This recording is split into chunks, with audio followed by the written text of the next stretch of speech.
All right. So we have figured out how to use right triangles to solve for missing lengths. We have figured out how to use right triangles to solve for unknown angles.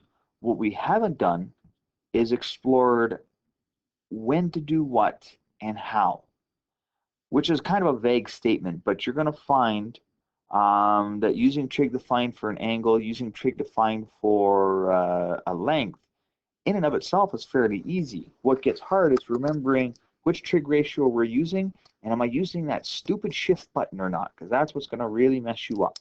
So that is actually the point of today's lesson. Isn't that a pretty triangular shaped kitty? So let's do a quick little reminder of what life has looked like the last couple of days. We are going to solve for the angle.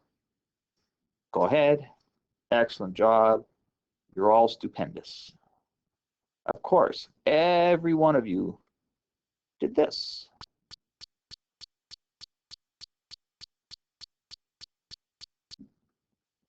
And although I don't expect you to put it in,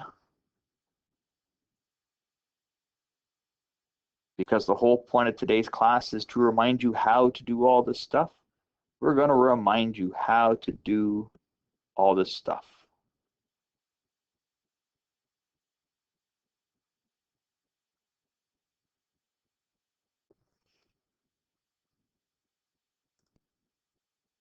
Okay, solve for x.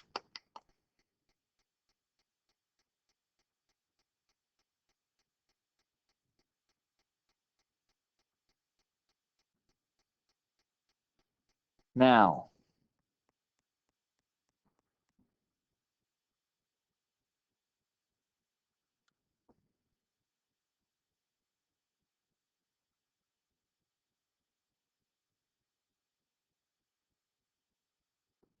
one of the things that I try to encourage students to do at this point is to stop working so hard.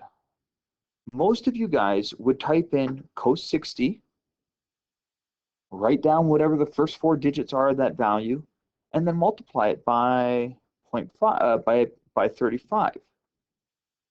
And what I want you to try and get in the habit of doing is leaving the value in your calculator and just carrying it forward.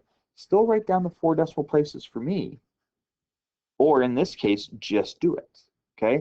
I don't need to see this middle step. Remember, I give you a mark for this, I give you a mark for this. I don't care if you use the force in order to figure out all those middle steps.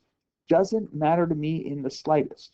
I will, of course, care if you start looking off your classmates' work, although that does get a little harder, although some of you seem to be working together via the internet, in order to get it done. I don't care. I don't need to see the middle steps. I want to see the substitution. I want to see the final answer. Now, solving a triangle. Sometimes you're going to be asked to solve a triangle, and this means that you got to find all the missing information.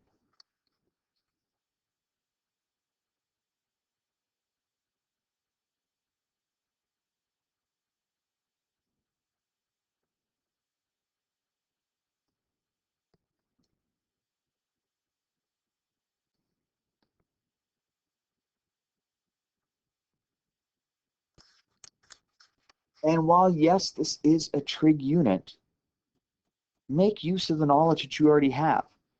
In grade 9, you learned, I think it was grade 9, maybe even grade 8, that there are 180 degrees inside a triangle. So if you know 2 of the angles, why use trig for the third one? Just subtract it from 180. Make your life easy. If you know 2 of the lengths and you're asked to find the third side, you could use trig. You could use Pythagorean theorem. Personally, I think trig is easier because there's fewer steps, but you've been using Pythagorean for longer and you're probably more comfortable. All my point is that they're both fair game.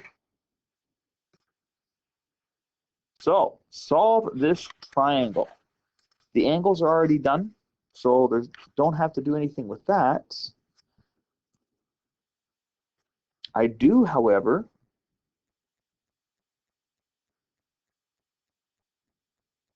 have to solve for these 2 sides.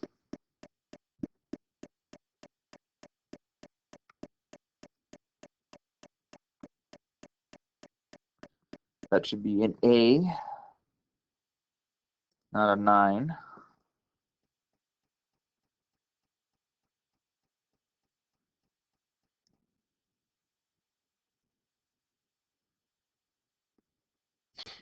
Another bit of advice, try not to use the values that you calculated if you can help it. And the reason for that is that if you've made a mistake in your first set of calculations, then it doesn't carry over to your second set of calculations.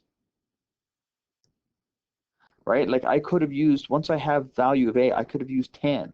But if I did A as 30, then it's wrong, which now means that B is going to be wrong even if I do everything correct.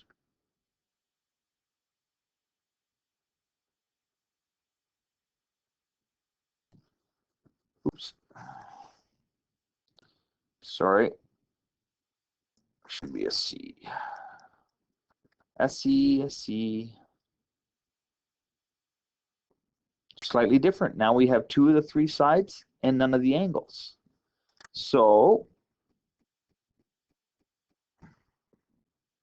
I'm going to call them theta and alpha. No reason in particular. And C, just because that's what I'm used to doing. I choose to do it this way.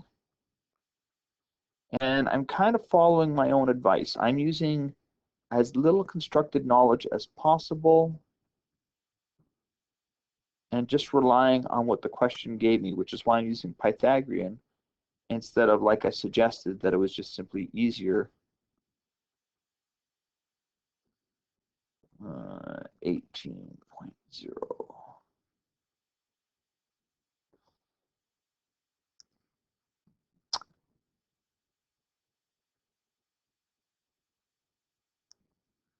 It doesn't matter whether you do tan theta or tan alpha.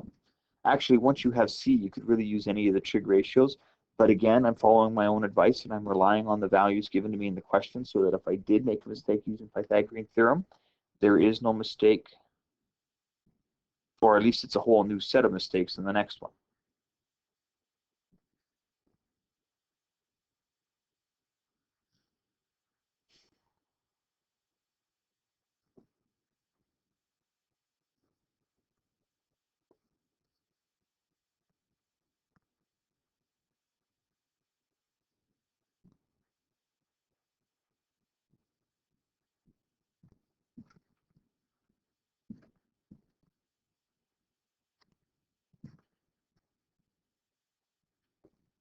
Okay, so whatever tricks you have in your arsenal, use them. As long as, of course, they're valid mathematical things and you're not cheating. Make your life easier. Now, if you want to go through and solve for alpha using trig, then by all means do so just to get that extra practice in. I'm just looking for the results. And as you can see, I had no choice but to use trig. I couldn't get away with it. Okay, I had to use trig somewhere in there.